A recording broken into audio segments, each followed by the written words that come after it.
Bonjour, Monsieur le ministre. Monsieur le ministre, je vais être un peu pratique. Il s'agit des télévisions. Ça veut dire que je n'ai pas été assez? Non, si. Non, pour le petit, pour le citoyen moyen. Donc, je vais être pratique. Je vais dire, Monsieur le ministre, que les télévisions, vous l'avez dit, c'est vrai que vous avez donné un chronogramme, mais 2015, ce n'est pas loin.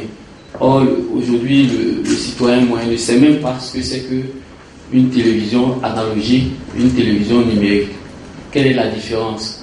Ensuite, c'est vrai que récemment, un décret a été pris pour interdire l'importation des télévisions analogiques, mais dans la pratique, les télévisions se vendent toujours. Je vais dire, le planteur qui est dans mon village, qui va vendre son cacao en décembre avant les fêtes, va vouloir s'offrir une télé, et sûrement, il va aller payer une télévision peut-être analogique.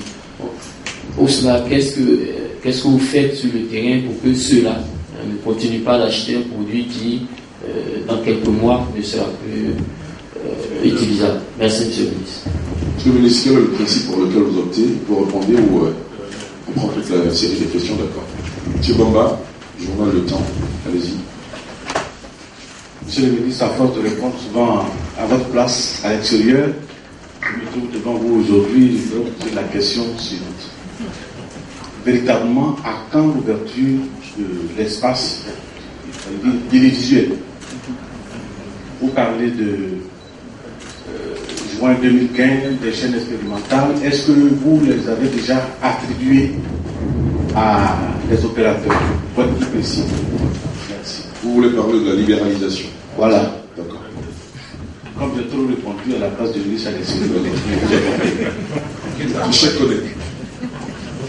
Merci, Monsieur le ministre. Je pense que la première partie de ma question qui a été abordée par mon confrère Aga. Alors, c'est toujours sur l'interdiction, la mesure d'interdiction des télévisions analogiques. Alors, une mesure d'interdiction était prise. Nous savons qu'il y a la question des déchets électroniques. Est-ce que vous avez prévu, dans ce sens, une politique pour stopper cette masse de déchets suite de l'interdiction de ces télévisions analogiques? Merci. Akani Emmanuel. Merci. Monsieur le ministre, je voudrais savoir s'il y a des mesures d'accompagnement pour les ménages, étant entendu que à la date de décembre 2015, où il faudra se débarrasser des appareils analogiques, ce sont des millions de téléviseurs qui sont plus utilisables. Alors, est-ce que l'État prévoit des mesures d'accompagnement? Comment acquérir, en tout cas à des coûts moindres, ces appareils numériques? Merci. Merci. On termine la première série avec Comé, Donici FM. Merci. Monsieur le ministre, la première question a été abordée par le collègue, mais la seconde, c'est tout cela coûte combien, cette politique de transition vers le numérique? Merci de cette précision. Monsieur le ministre, sur le micro pour répondre à cette série de questions. Merci. Merci. Le premier intervenant a dit qu'il avait souhaité être très pratique. Je vais essayer de l'être aussi, de façon à ce qu'on sorte ici en ayant vraiment des réponses précises, claires à toutes ces questions-là.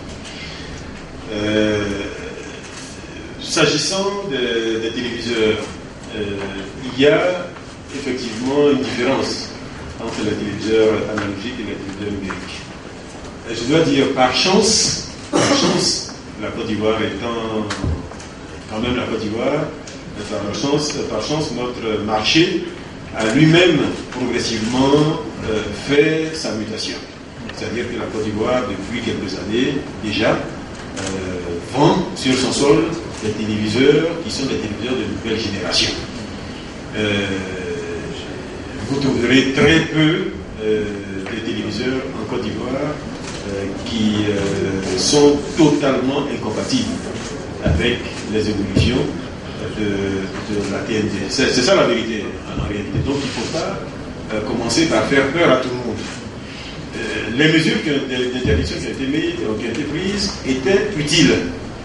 était utile pour éviter justement que par des canaux qu'on ne maîtrise pas, que des personnes continuent, prennent des déchets d'autres marchés, sur d'autres marchés, et qu'ils viennent les déverser en Côte d'Ivoire.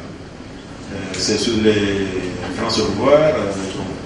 Vous savez, s'il suffit qu'un pays africain prenne de l'avance, vous allez vous retrouver ici avec des Sénégal au revoir, des Niger au revoir, etc. Bon, donc l'idée c'était d'éviter justement cela, parce que tous les pays aujourd'hui sont en train d'aller vers l'application. Pour faire simple, il faut savoir que si vous avez un téléviseur qui est compatible, DVB-T2 et MP4, avec une antenne, l'antenne radio, vous avez le signal numérique. Si vous avez un téléviseur qui est compatible. Certains téléviseurs vendus actuellement sur le marché sont déjà compatibles. Deuxième niveau, vous n'avez pas un téléviseur compatible. Vous l'avez acheté un peu avant, ou bien il n'a pas les spécifications que je viens d'indiquer. Cela se corrige avec le décodeur qui va être commercialisé avant le démarrage de l'opération. Donc, avec un décodeur, vous réglez votre problème. Ce décodeur, nous n'avons pas encore un prix définitif, mais ce décodeur, aujourd'hui, on pense qu'il devrait pouvoir être vendu en dessous d'une cinquantaine de dollars. C'est-à-dire en dessous de 25 000 francs CFA. C'est des téléviseurs qui sont fabriqués ailleurs dans le monde, donc il s'agit de continuer à suivre l'évolution des prix. Ces prix, nous les suivons depuis le temps où ils étaient à 90 dollars à peu près, jusqu'à maintenant où ils sont à 50. Vous voyez, donc les téléviseurs continuent de baisser les prix. Et puis, vous pouvez donc avoir un téléviseur qui est analogique. Si vous avez un décodeur, vous allez vous corriger votre problème. Vous voyez ce que je veux dire.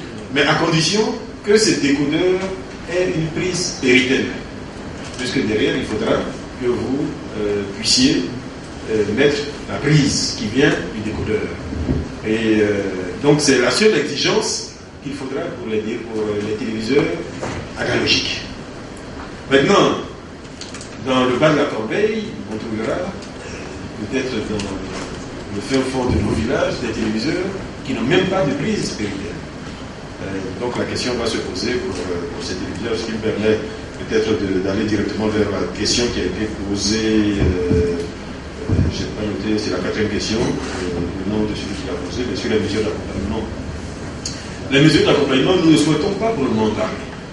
L'idée, c'est vraiment de mettre sur le marché un produit suffisamment attractif pour que le téléspectateur lui-même trouve intérêt à y aller. Et c'est cela qui va se passer. Aujourd'hui, quand vous vous abonnez à Canal ou à d'autres bouquets, j'allais dire, vous le faites sans contrainte. Vous le faites uniquement parce que vous y voyez l'intérêt. Parce que c'est attrayant, voilà, c'est ludique suffisamment, ça convient à votre poche et vous achetez. Donc l'idée, c'est d'abord cela. Faire en sorte que le bouquet qui va être proposé dans le cadre de TNT soit un bouquet qui soit suffisamment intéressant, attrayant pour le téléspectateur, pour que de lui-même il décide de l'acquérir. Il s'agit, parce que chacun peut voir que derrière tout cela, il peut y avoir des questions de subvention, des questions de deniers publics, etc., etc. Il s'agit pour nous de minimiser le plus possible l'apport éventuel de l'État. Donc, à la fin, on verra s'il y a vraiment des couches de population qui, d'elles-mêmes, ne peuvent pas procéder à ce changement, ne peuvent pas remplacer l'équipement qu'elles ont depuis 20 ans, depuis 30 ans, etc. La question se posera en ce moment-là et on verra la réponse à y apporter. Mais notre priorité, franchement, c'est partir avec un bouquet qui lui-même se vend par rapport à son intérêt. La deuxième question, donc, c'est l'ouverture de l'espace à quand la libéralisation. C'est une question évidemment qui se pose. parce que cela va contribuer à l'attractivité dont je parlais tout à l'heure. Il n'y a pas de doute. C'est pour cela que nous suggérons, parce que là il faut bien voir que ce n'est pas nous, là je parle peut-être au nom de l'ensemble des membres du comité de pilotage, mais cette opération va être conduite spécifiquement par le ministère de la Communication. Et c'est pour cela que nous suggérons dès à présent que les discussions puissent commencer. Les discussions puissent commencer, notamment sur la révision de la loi. Parce que ça commence par cela. Il y a une loi aujourd'hui qui régit l'audiovisuel en Côte d'Ivoire. C'est la loi, si je ne me trompe pas, donc numéro 644 du 14 décembre 2004, qui porte le régime juridique de la communication audiovisuelle, qui a été modifiée ensuite par une ordonnance du 21 décembre 2011. Donc il faudra que la modification se fasse pour intégrer cette ouverture. Nous espérons que cela va pouvoir se faire assez rapidement, et donc pour permettre à d'autres acteurs d'entrer sur le marché. Il faut savoir qu'il n'y a pas de blocage institutionnel, ou il n'y a pas de blocage pensé par le gouvernement sur cette question. Au contraire, le gouvernement y voit un intérêt, parce que cela va dynamiser ce marché, cela va donner des opportunités des créateurs, cela va donner un marché plus ouvert de télécommunications en Côte d'Ivoire, cela va doper certainement le marché de la production, etc. Donc il y a des avantages. Une fois que la loi va être modifiée, je pense dans les prochains mois, l'ouverture pourra se faire, la libéralisation pourra en ce moment-là se faire. Les déchets électroniques, je vous indiquais tout à l'heure que dans le comité de pilotage, le Premier ministre a fait en sorte, dans le décret qui a institué, qui a mis en place ce comité de pilotage, il a été prévu la présence du ministère en charge de l'environnement. Et c'est fait exprès.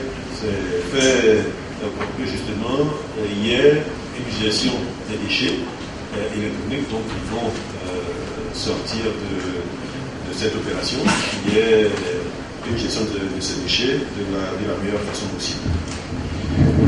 Et la cinquième question, celle posée par M. Pomé au IGFM, le coût global